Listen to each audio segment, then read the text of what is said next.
گجرات سے خبر شامل کرتے ہیں ہمارے نمائندہ ادریس احمد سے۔ تھانہ کنجا کے علاقے میں شدید فائرنگ، پولیس کا بروقت اور بھرپور ایکشن۔ تھانہ کنجا کے علاقہ کوٹ موجدین میں دو گروپوں کے درمیان اندھادھند فائرنگ کا واقعہ پیش آیا، جس میں ملزمان نے خطرناک اسلحے سے لیس ہو کر ایک دوسرے پر شدید فائرنگ کی۔ ملزمان کی شرپسندی سے رہائشی علاقے میں خوف و ہراس پھیل گیا۔ واقعے کی اطلاع ملتے ہی مقامی پولیس فوراً موقع پر پہنچی۔ ملزمان ہوائی فائرنگ کرتے ہوئے مختلف اطراف میں فرار۔ پولیس نے موقع سے بڑی تعداد میں استعمال شدہ خول قبضے میں لے کر دونوں گروپوں کے خلاف متعدد دفعات کے تحت مقدمہ درج کر لیا۔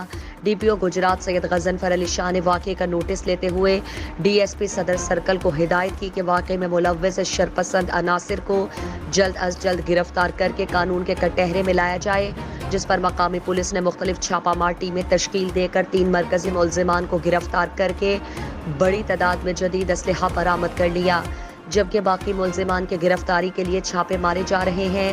گرفتار ملزمان میں کاشف نصیر عرف کاشی ہیڈ خان کی، شہباز احمد سکنہ قاسم آباد، ذکا اللہ گوندل سکنہ قاسم آباد شامل ہیں۔